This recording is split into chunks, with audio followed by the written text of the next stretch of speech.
Across the Americas and around the world, once again you're listening to the Hour of the Time. I'm your host, William Cooper, and in studio, Miss Carolyn Nelson. Folks, I'm going to be on a little investigative trip here for the next week, and while I'm going, you're going to hear reruns on both time slots. Those of you listening now have probably never heard these episodes of the Hour of the Time, and you should always listen to this broadcast with a pad of paper and a pencil or pen by your side. Never, ever make the mistake of sitting down without a pad of paper and a pen or pencil to listen to the Hour of the Time.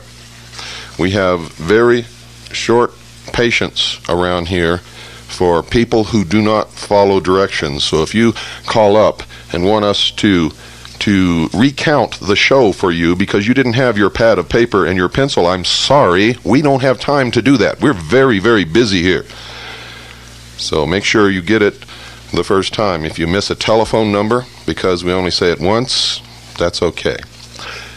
Tonight's show is important, for it verifies everything that I've been telling you in the Mystery Babylon series, which we have done 31 episodes of, and we have included The Dawn of Man, which ran prior to the production of the Mystery Babylon series, in any orders for this series. So that actually makes 32 tapes, but tonight's episode will be episode number 32 of the series known as Mystery Babylon. Don't go away, folks. You need to know what you're going to hear tonight. For those of you who don't believe that those who call themselves illumined, the only truly mature minds in this world, and thus are the only ones capable of deciding the future or of ruling the rest of us, those of you who don't believe these people have infiltrated all levels of our society, our government, our military, our law enforcement, I want you to listen carefully to what I'm going to read you. I'm going to quote verbatim an article which appeared in the newsletter called Aid Abet Police Newsletter, Volume 2, Constitutional Issues for Lawmen, Number 1, Volume 2, Number 1. That's Aid Abet Police Newsletter. Now, this letter, according to the editor of this newsletter, was written by a police chief. Here he uses a pseudonym, so he says, so that the police chief's identity is not revealed. However, as you will find out if you have listened to our series on Mystery Babylon, this is not just a police chief. This is a highly degreed member of the Masonic Lodge. And he gives himself away with his symbology. For at the end of his article, he signs it, quote, "So mote it be," unquote. Aid Abet is put out by Officer Jack McLam, who has been written up as one of the best police officers ever produced by the state of Arizona. We neither endorse him nor do we condemn him. As far as Kaji is concerned, our vote is not in yet on this organization.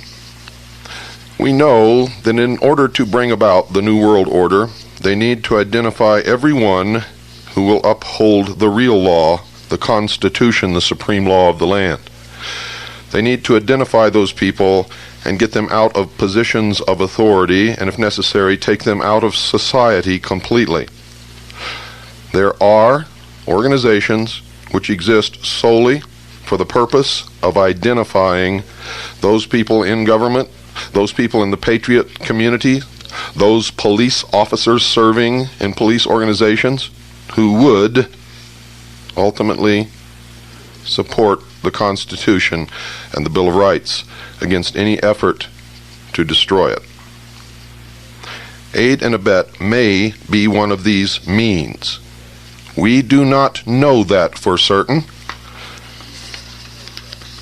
But if you listen to this letter, This letter, because it's signed with a pseudonym, may not be from a police chief at all, but may be from those who control Aid Abet to tell the police officers what is expected of them in the New World Order.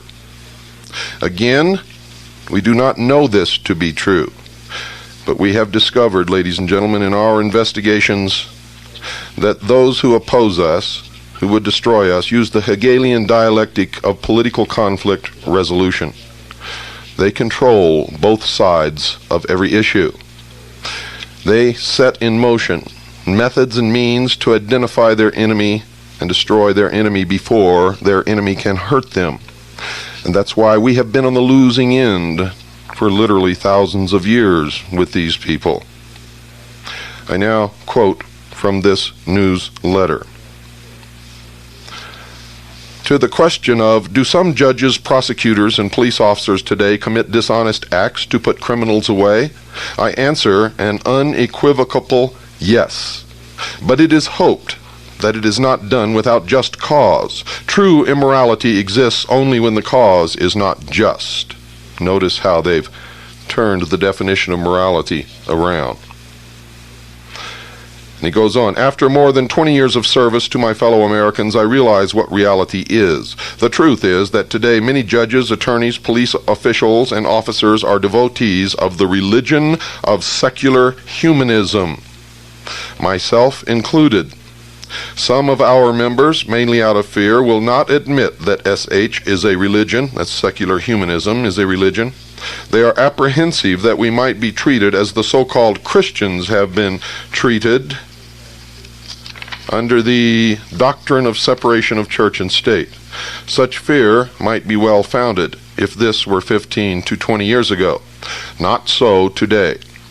Reason being, colleagues of our faith are, for the most part, in control of the agencies and organizations such as the ACLU, ABA, Justice Department, etc., that would normally protest such cases. Although this may at first seem unfair, it is not. But allow me to proceed, and I believe you will come to full understanding of this and many other important facts. My feelings are that it is time we shepherds open the eyes of our flock and further sort out those we cannot take with us into the 21st century. I'm going to pause here. In case you don't understand exactly what this man just said, I'm going to read this paragraph again to you. Remember, this is purported to be a police chief writing under a pseudonym to the police newsletter called Aid Abet. Listen very carefully, ladies and gentlemen, and you'll see when I've labeled you sheeple, I have not been incorrect. Quote, my feelings are that it is time we shepherds open the eyes of our flock and further sort out those we cannot take with us into the 21st century. Now, those of you who thought that I was insane when I told you that if you don't go along with the New World Order, if you can't renounce your old religion and your old societal ways and your old morals and conform to the new age, you will be exterminated. They make no secret of this. I continue. Any that would deny that our religion of secular humanism is not a valid religion should do their homework. The Supreme Court decided that it is a religion some years ago in the Torcaso versus Abington, Abington versus Shemp, and in Torcaso versus Watkins cases. According to the High Court, it is, quote, belief, not body, creed, or cult, which appears to be the essence of religion, unquote. It further explains that, quote, belief refers to some sort of universal view of life, of the world of mankind, a belief that is held to be true about mankind, unquote. In essence, the Supreme Court said that one's religion can be, quote, any worldview with or without reference to God, theistic or non-theistic in nature, unquote. I hope this helps others to understand our faith. However, this, of course, is not the main point of my speech. I wish to address the abuse of police officers who ascribe, knowingly or unknowingly, to the moral tenets of our religion in regards to ethics and morals. Nationwide, our devotees are enduring horrible discrimination at the hands of a very hypocritical faction of society, the Christians. This discrimination comes as we humanists exercise our own religious beliefs and apply our morals, quote, on the job, unquote, so to speak. Yet other officers may apply their own individual belief systems, morals, and ethics at will without any condemnation. This is undeniable discrimination. Fortunately, our religion is the fastest growing of any in all of history, and many of the younger generation within the criminal justice system, including police officers who ascribe to sound secular humanist principles, are now in management, which is of benefit to all. This does give us sway power and is a plus for our side. Still, there is far too much discrimination against those who would apply a most important principle of our religion, quote, situation ethics, unquote. The principle of situation ethics allows the individual to focus correctly on only the goal to be accomplished. Morally speaking, little, if any, consideration need be given to the method or means, as nothing else supersedes its importance. Of course, concern is given to finding a means of accomplishing a task or goal so as to have the least negative impact on the least amount of our people. Notice he says our people. In my youth, I recall hearing the great Green Bay Packer coach Vince Lombardi describe it this way, quote, winning is not everything, it is the only thing, unquote. Much of our society lives by this principle today. Yes, even many of those who profess other faiths and occupy pulpits throughout America. Personally, I think the principle of situation ethics is best described by examining the legal definition of ethics and morals given by our now compatriots, the communists. The communist definition is, quote, everything is ethical and moral as long as it promotes world communism, unquote. This is pure secular humanism. We can learn much, incidentally, about total commitment from the communists. The Marxists have, out of pragmatic necessity, expurgated a minimum of 90 million people in the pursuit of man's noblest mission, world peace. What intelligent person could call immoral any means used to accomplish this all-important goal? Do you think this guy's playing with a full load of bricks here? I don't. And he continues, in our great humanist manifestos, signed in 1933 and 1973, we explain our moral creed, which is very much the same as the Marxist creed, yet set forth in much more palatable and tactful terms. Here is a brief summation of our beliefs regarding ethics and truth. Ethics. Moral values derive their source from human experience. Ethics is autonomous and situational, needing no theological or ideological sanction. Ethics stems from human need and interest. To deny this distorts the whole basis of life. We strive for the good life here and now. And that's from the Humanist Manifesto 2, written and signed in 1973. Authority and truth. We reject those features of traditional religious morality that denies humans a full appreciation of their own potentialities and responsibilities. Traditional religions often offer solace to humans, but as often they inhibit humans from helping themselves or experiencing their full potentialities. We can discover no divine purpose or providence for the human species. Humans are responsible for what we are or will become. Remember, folks, I educated you in that part of the Masonic religion and the religion of the Rose and Cross and the Knights Templar and the Knights of Malta, the Red Cross of Constantine. All of these believe that man is in a state of becoming. Becoming what? Becoming gods. I continue. Humans are responsible for what we are or will become.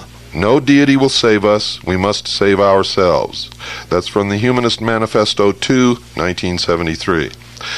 After 20 plus years of conditioning, our society now largely subscribes to this philosophy. Some of you who practice selective Christianity are closer to our faith than to the superstitions of the Bible thumpers of old. In selective Christianity, of course, you choose certain portions of the so-called Word of God to believe in and discard the parts that are not convenient. Don't you see that in this we are just alike? Your faith is actually based upon what is right under man's desire. We humanists are in fact more honest. We admit that there is no God, that it is only man's desires that are important. You leaders of these selective Christians preach that your faith is based on some parts of God's law, but in actuality the majority is based on what feels good or is convenient. Now I must break here for just a second, folks, to tell anyone who may have just tuned in that these are not my words. If you're sitting there with your lower jaw on your chest, looking aghast at your radio, you are not listening to the thoughts of William Cooper or the hour of the time. I am quoting verbatim from a letter attributed to a police chief, and this letter can be found in Aid Abet, a police newsletter, volume 2, number 1, in case you want to pursue this.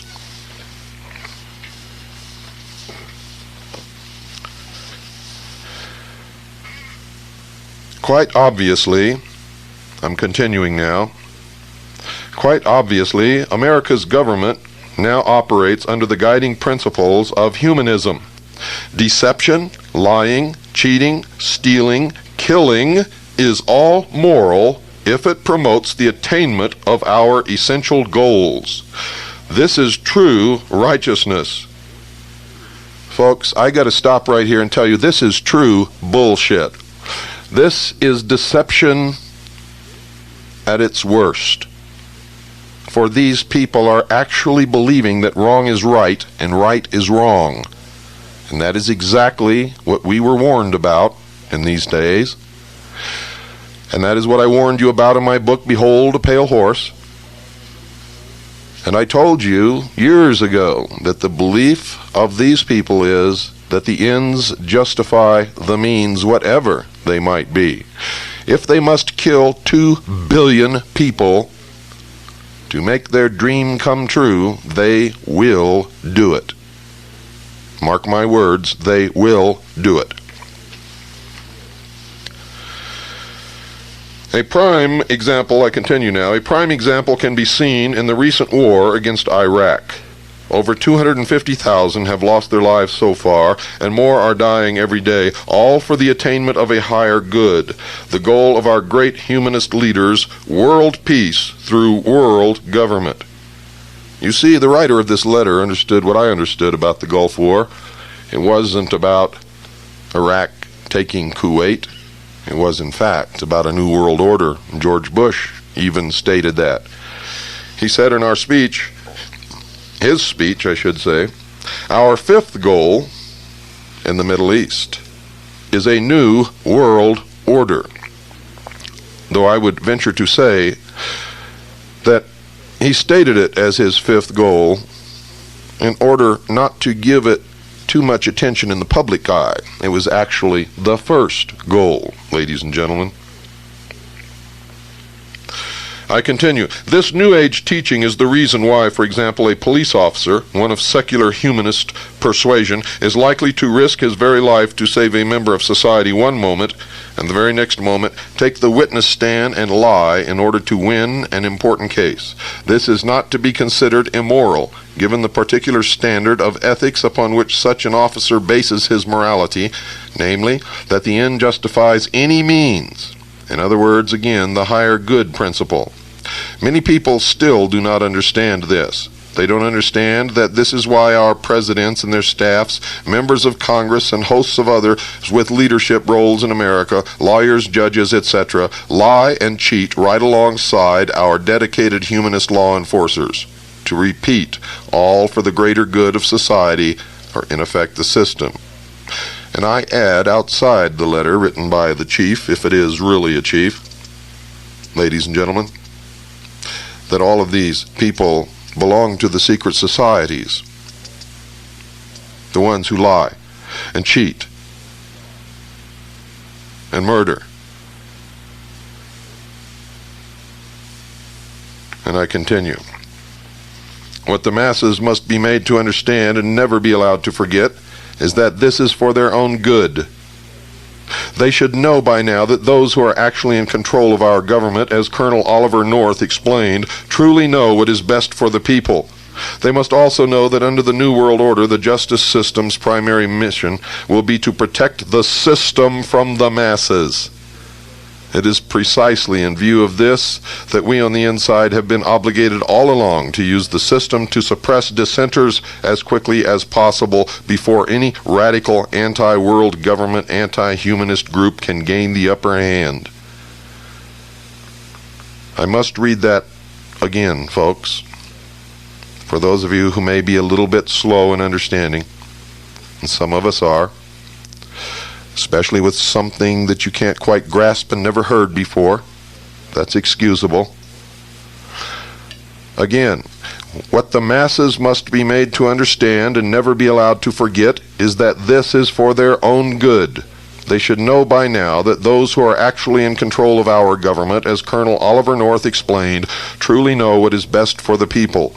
They must also know that under the New World Order, the justice system's primary mission will be to protect the system from the masses. It is precisely in view of this that we on the inside have been obligated all along to use the system to suppress dissenters as quickly as possible before any radical anti-world government, anti-humanist group can gain the upper hand. You're aware, of course, that the vast majority of Americans seek only peace and security. They hardly even realize that they have virtually made government their new god, to which they turn for the fulfillment of every need. Our New Age leaders, and we soldiers as their arms and legs, stand ready to give the masses all for which they pray. And ladies and gentlemen, I, William Cooper, in the hour of the time, have warned you that if you don't wake up, if you don't change the course of the future, that you would get exactly what you want, and that you would be slaves in a new world order. You see, to revert to the state of childhood means you must have a daddy. Some daddies aren't too nice, and even the nice ones restrict your personal freedoms until you reach the age of maturity. In this case, there will be no age of maturity, I can assure you. I continue with the letter. Let me repeat, our job within the criminal justice system today is to protect the plan, the system, and punish those that our leaders decide are enemies of that system. You doubted me when I said there was a plan, ladies and gentlemen? There is the verification that there is, in fact, a plan, an ancient plan. I continue. Of course now, as with our Soviet colleagues under New Age humanist situation ethics, we are not limited in the methods we may apply to win. We can therefore proceed with unobstructed haste to make the masses safe and peaceful. Let's look again at our example of that police officer who routinely risks his life for others and yet will lie on the witness stand to help his government win some case in court. If some of you are still surprised at this, then perhaps you haven't understood what I have been trying to convey, nor have you understood what your children have learned so well over the last 20 years within the government school system. It is that we are living in a new age where man has wisely placed his trust in government instead of some superstition called the divine or God. It is the old religious morals that have caused all of our problems. A new age calls for a new belief system, a new moral code, a new religion. It is exciting to see most all of the religions of the world coming nicely together, united in preparation to serve the new world order. Remember, I told you that your religious leaders are not really on your side. and all the churches that belong to the World Council of Churches are bringing you all closer to one religion which will not resemble anything that Christ taught.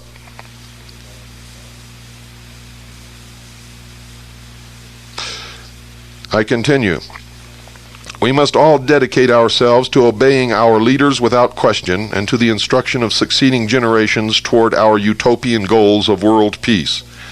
I would like to introduce you to one present-day scholar, Dr. Sidney Simon, who has been very effective and deserving of much credit.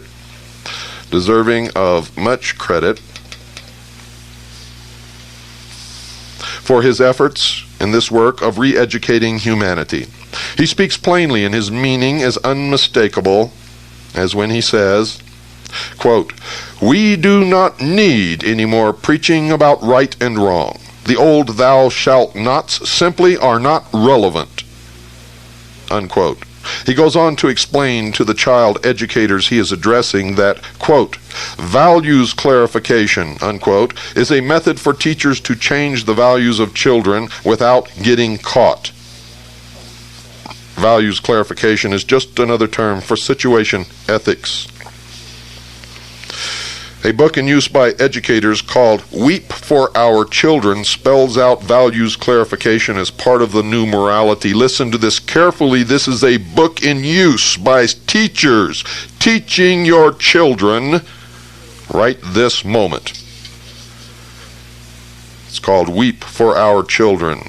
Quote, "It's okay to lie. It's okay to steal. It's okay to have premarital sex. It's okay to cheat or to kill if these things are part of your value system and you have clarified these values for yourself. The important thing is not what values you choose, but that you have chosen them yourself freely and without coercion of parents, spouse, priest, friends, ministers, or social pressure of any kind," unquote, and that makes me very, very angry.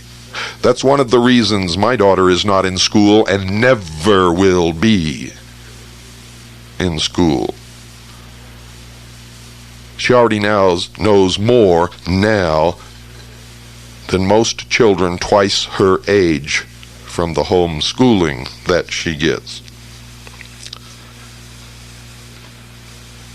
This is incredible. Don't go away. I have to take a breath. Makes me angry just to read. Looking, folks, for some way to protect yourself against what's sure to come. If you've studied our economic system, if you've studied the Federal Reserve, if you really understand the way our monetary system, and we shouldn't use the word monetary because it's really our illusory system. If you understand how it works, you know that we're headed for a big fall, a big, big fall. Probably the biggest fall in the history of the world. Look around at those that you love right now.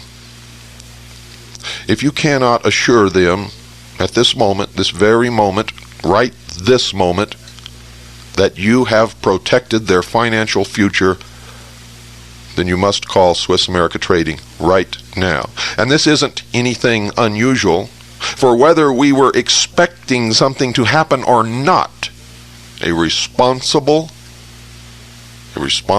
person takes care of his loved ones against unforeseen events also. Most Americans have fallen in to a very, very bad habit. They have nothing whatsoever to fall back upon. And if they were to sell everything that they own, the average American family would be left with approximately 2,500 fraudulent, counterfeit, usury Federal Reserve notes, the value of which are constantly declining. Always. Always. For it has to make the debt economy work. You see, for you to pay off a debt, someone else must borrow an equal amount or more.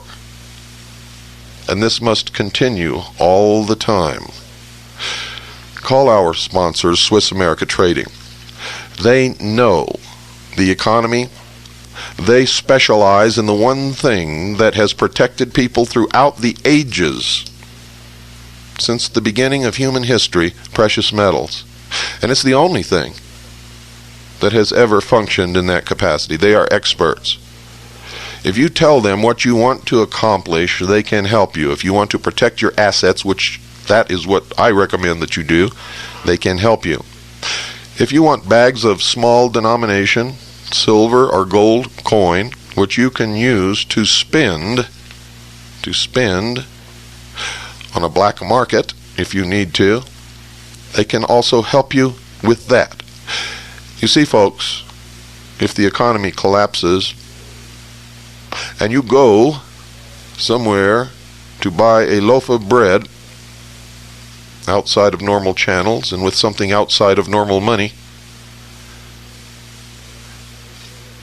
that loaf of bread will cost you whatever it is that you have. If you have a $20 gold piece, that's a numismatic coin that costs you $5,000, that's what that loaf of bread is going to cost you. However, if you have a pre-1964 silver dime, in probably even the worst condition you can get, that's what that loaf of bread will cost you. You understand what I'm trying to tell you, ladies and gentlemen? If you want to get into precious metals and you think you're going to make a big killing on precious metals, they can help you with that too.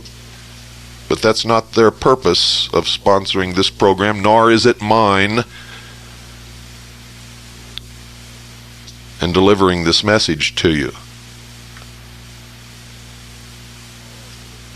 Ladies and gentlemen, I'm going to read the last paragraph again. I want you to hear this. Remember, this is a book in use by teachers, educators, called Weep for Our Children, and it spells out values clarification as part of the new morality. Quote, "It's okay to lie, it's okay to steal, it's okay to have premarital sex, it's okay to cheat or to kill if these things are part of your value system and you have clarified these values for yourself. The most important thing is not what values you choose, but that you have chosen them yourself freely and without coercion of parents, spouse, priest, friends, ministers, or social pressure of any kind." Unquote. It is such that secular humanism proponents in the government schools, the teachers whom we can thank for remolding the values of these next generations. When the government national child care bill is passed, it will be a great day for humanists and proponents of world peace. What wonders we can achieve once we have the attention of the nation's preschoolers for 6 to 9 hours a day. Look what we have already accomplished with the older age groups of America's youth. As I hinted earlier, this new society based on the deity of man will demand a new kind of law enforcer. Remember I told you? They believe that man is in a state of becoming what? A god. He says, as I hinted earlier, this new society based on the deity of man will demand a new kind of law enforcer. One of our educators said to me some weeks ago, America's religious zealots of the past would be shocked at the changes the people have allowed. She was correct, for after all, it was James Madison that said, quote, "We have staked the whole future of American civilization not upon the power of government, far from it. We have staked the future upon the capacity of each and all of us to govern ourselves, to sustain ourselves according to the 10 Commandments of God." Unquote. But it is a new day, and we are fast proceeding into the 21st century. Americans no longer wish to assume the responsibilities of governing themselves.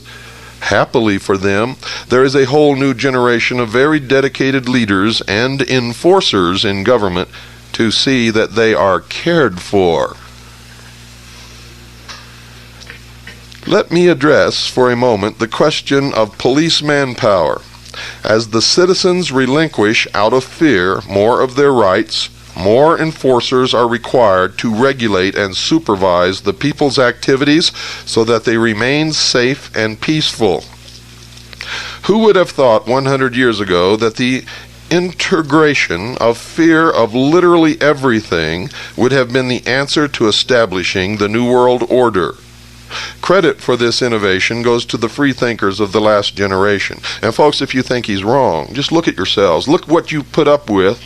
Look what you've allowed to happen. Look at the state our nation is in. Look at the fact that we've already lost most of the Bill of Rights, the portion of the Constitution known as the first 10 Amendments. You all file and pay income taxes which you are not required to file or pay. You do everything out of fear. And that's why you're known as the sheeple. Most of you. Not all, but most, without any doubt.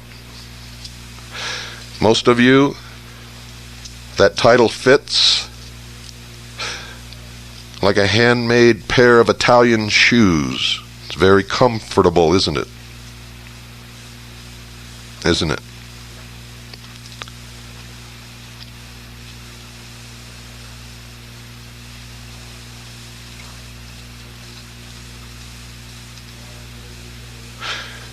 Now the older generation, known as peace officers, servants of the people, might not so readily have adopted nor fit into this new order of things.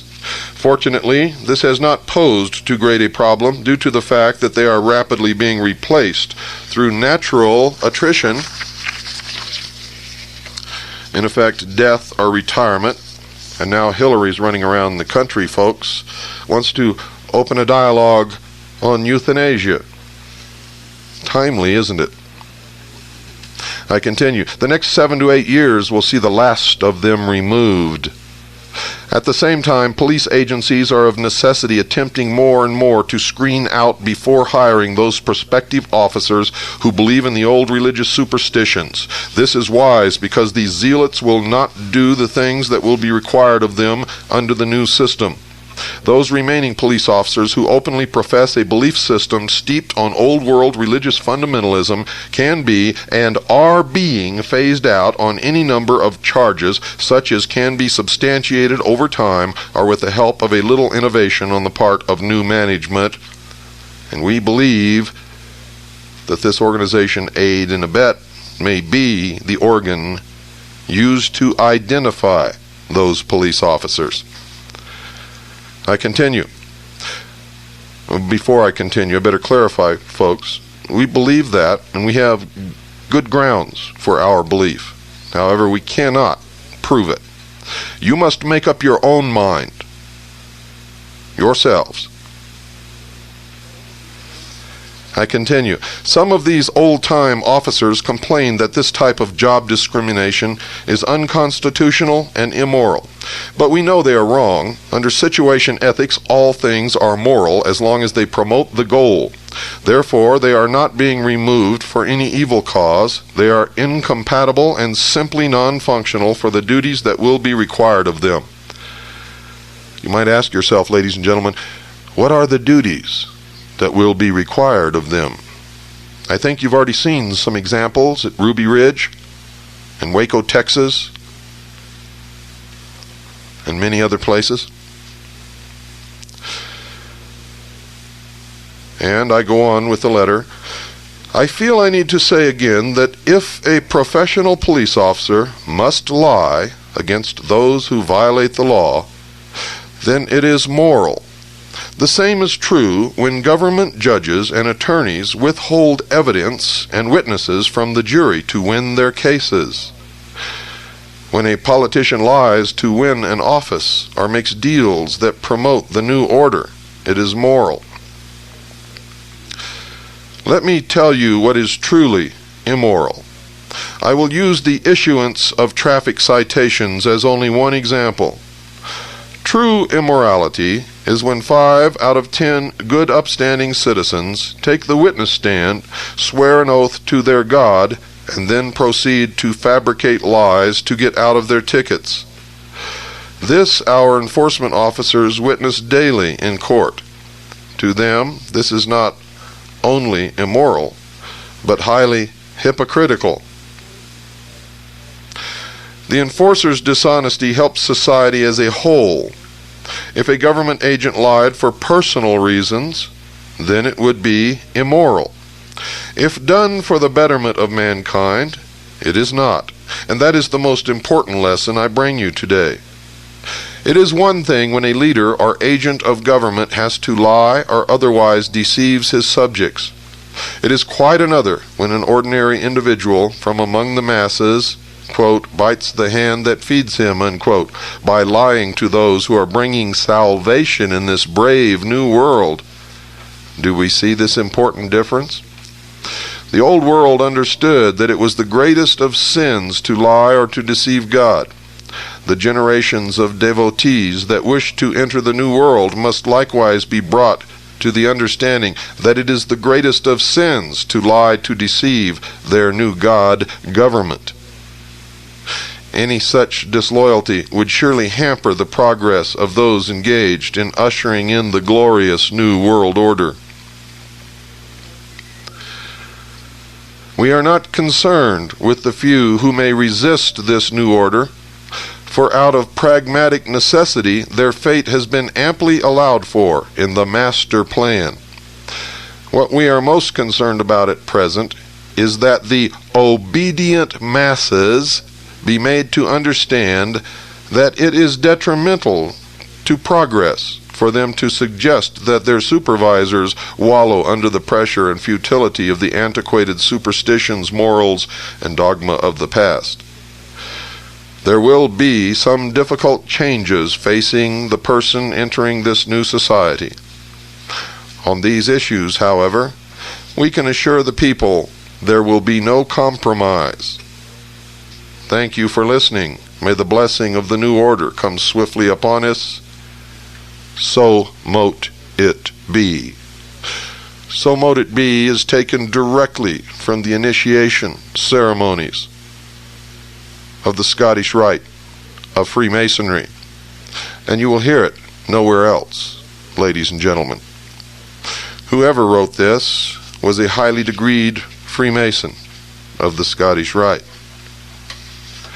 and he is, under a pseudonym, explaining the true purpose, the true religion, and the true plan for the religion that those who frequent the lodge actually adhere to. So you see, in Aid Abet, a police newsletter, Volume 2, Number 1, all of the police officers who subscribe to this newsletter are the good guys. The good guys. They have been delivered a warning from a police chief under a pseudonym, which makes it very plain what will happen to any police officer who does not go along with the new world order.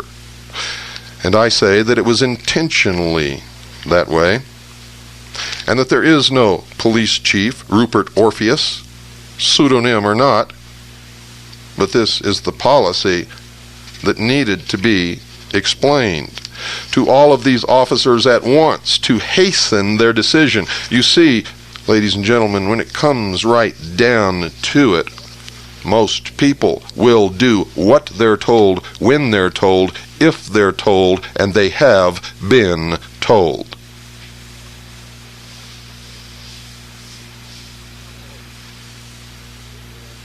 I hope that you are intelligent enough to understand what you have just heard and exactly what it means. If you are not, dear sheeple, God have mercy upon your soul. You're going to need it.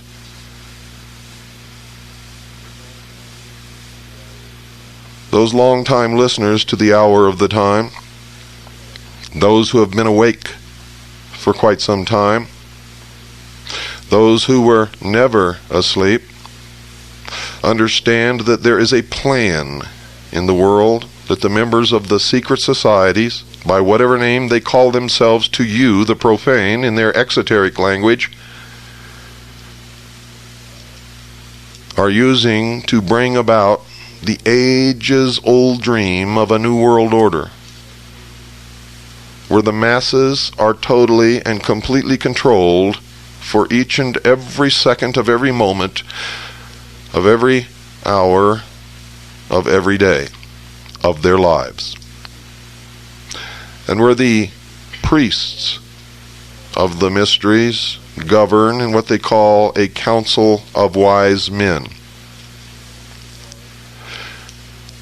The public at large will not know much about this council of wise men, for there will be at the head of this council a charismatic religious and political leader. This is necessary, for the public needs somewhere to vent their emotions, their elations, their angers. And it will make no difference if they topple this leader from his throne. The real leaders will remain untouched, as they have remained untouched throughout the history of the world. Those of you who really believe that this hick, William Clinton, is leading this nation and making the decisions,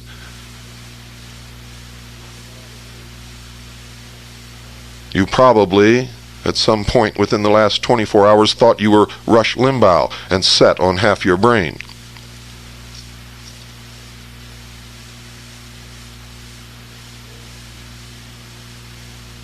And those of you who believe that you really have a choice at election time, when the choice has already been made, and it's especially damaging if you believe that your vote really counts when it is the Electoral College that elects the president. And in fact, that's really not necessary unless some ringer slips into the choice, like Gary Hart. Didn't you wonder why Gary Hart was completely and totally destroyed forever because someone photographed him on a boat with one woman not doing anything wrong?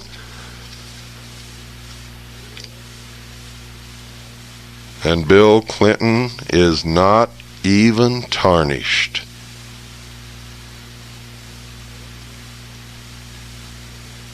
Don't you understand? Bill Clinton is just a messenger boy.